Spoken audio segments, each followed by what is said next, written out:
guest today is Keith Casey. Keith, how you doing? Good. How are you doing today? I'm doing great. What do you do? That's a really good question. So I'm a director of product at a company called Clarify.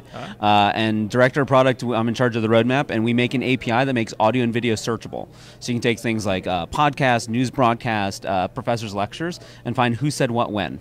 That sounds interesting. That might be a topic for a future show. That sounds great to me. But I want to talk about the BDD, because you did. I didn't get to see your presentation at that conference. I'll never forgive you, ever. Yesterday. But I will really never? Never, ever. Like, we were cool till this moment. What about now? Do you forgive me now? Yeah, pretty much. I have a short attention span. But I heard good things about it. Oh, People good. were saying it was really good. I've never done a show on BDD. Mm-hmm. And it's been years since you've been on my show. Yeah, it's been a while. And let's start. Well, BDD it stands for something, right? Yes, it's behavior-driven development, and it's the idea of, instead of like unit tests are about testing individual pieces, like the internal units of software. BDD is all about looking at it from the customer's perspective. Okay. So what does the customer see when they do something? So you have to get out of the mindset of being a developer and start thinking about how the customer says and does things. All right, give me an example of that. So like one of the things we do with Clarify is we know when a customer starts a new account with us, here are the 3 things they're going to do. Okay. So we write out the individual BDD test to demonstrate that. So in BDD, you write in what's called the gherkin syntax. Gherkin is in the little pickle. And it says, given this, when I do this, then this happens. So gherkin is actually a language. It's a syntax. Yes.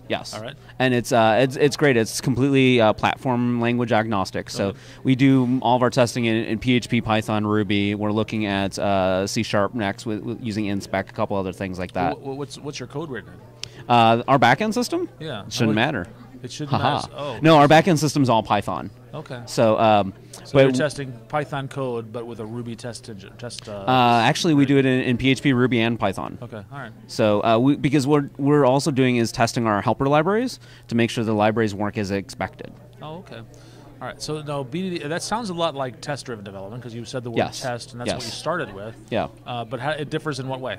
So test-driven development is usually still, it's sort of the next step from unit testing. So you're still talking about the individual internal components and how things individually work.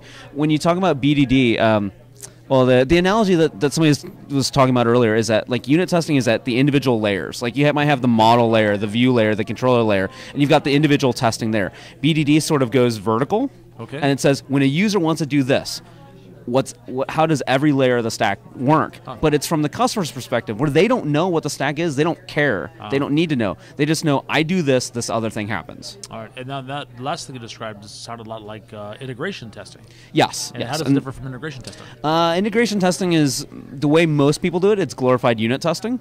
That they're really just sort of testing individual controllers and things like that. This is getting outside the development environment entirely and going back to the customers. So the nice thing about BDD is that a lot of times product owners or product managers can write these tests themselves, because it's English. Okay. All right. I think I got a handle on it now. Okay. You are, in a sense, you really are doing the same. The tests themselves are hitting the same code. You're testing a lot of the same things that you would be testing in integration testing and in unit tests, but you're starting from a different point. Yes. Outside of the application. Yes. And you're starting with a different mindset. Yeah. I'm not saying what happens when I call this method, because customers don't have any concept of methods. They don't really care. But I'm thinking about what happens when I add a new customer to the system. Exactly. Look up an order. What should happen at that Yeah, point. exactly. And it's like, a lot of times we can prove that individual unit tests prove that this particular function or method works the way we're expecting it to. Yes. But it's where the pieces come together that they don't always work like we're expecting them to. Yeah. So if I'm doing good BDD testing, does that mean I don't have to do those other kinds of testing? No, I think you really do need to do all of it. Well, primarily the place where we do BDD is when we talk about individual features for users, and we say, okay, here's what we believe the user wants to do. So given they have an API key and given they have this, then when they do this other thing happens. And so stepping through that process. So this doesn't relieve you of the effort of doing regular unit testing. This just gives you a different perspective to sort of write tests from. Okay. Then we've established the difference between the different types of testing and BDD, but we are adding another layer of testing to this. There's effort involved in that. Why bother with that?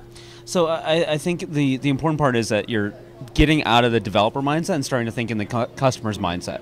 Because at the end of the day, like developers, we're really good at figuring out, does this thing work for what, our definition of work. But I think at the end of the day, if we're not solving the customer's problem, we've got bigger problems in store, and we need to get into their mindset and saying, does this actually solve their problems? Does this accomplish something that they want to do?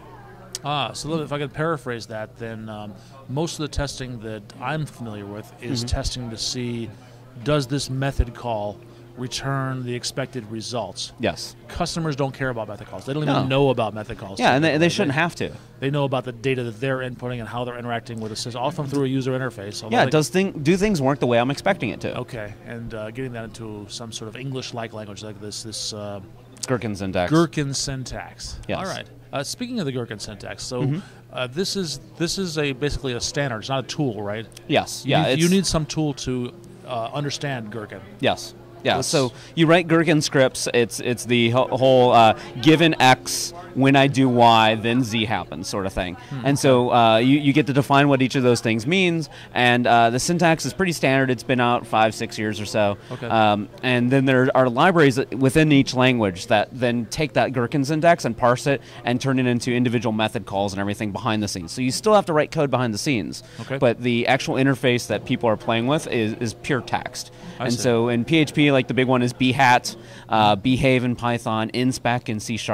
Golang has some. They're pretty much everything at this point. All right. Which ones do you use?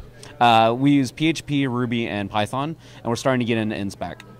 Oh, okay. You use several different ones. Yes. And yes. the reason is? Because we found that about 77% of our users actually use one of our helper libraries to use our API. So we want to validate not just that the API is working, but that our helper libraries work the way we're expecting them to. Oh, okay. So you're also testing your helper libraries as well? Yes.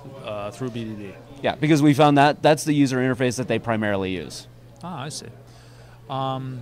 Getting started. Yes. Somebody says somebody's watching this video, they say, that sounds awesome. I want to start doing this. Where would they start? So this is a place where most people just screw it up royally. They say, oh, I want to test my API, or I want to test my piece of software, and they try and test it all at once. So they start trying to test this one thing, and then like, oh, before I can test that, I need to test this.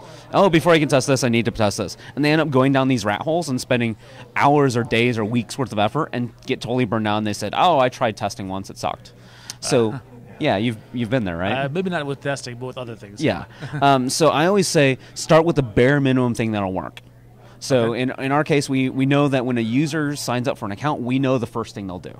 So we say, okay, for that case, forget all the other stuff right now. We can always go back and add tests. For that one specific thing, let's write the test to support that.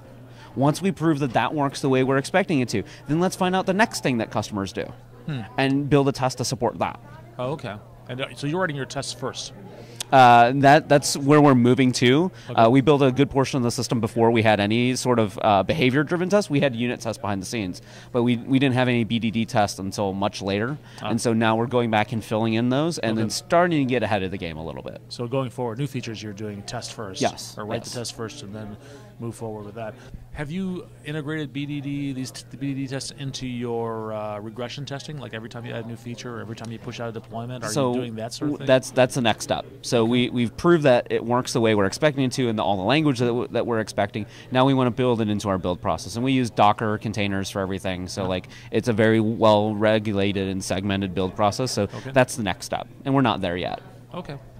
Anything else that we haven't talked about that we should have? No, I think that's pretty much about it. Are you blogging? Yes, I am. You can find me online at caseysoftware.com. I'm Casey Software just about everywhere, Twitter, Skype, just about everywhere. And then you can find... K and the letter C? No, I'm sorry, CASEY software. All right. And then clarify.io is my company blog, and you can find all the stuff there. Keith, thanks so much. Thank you.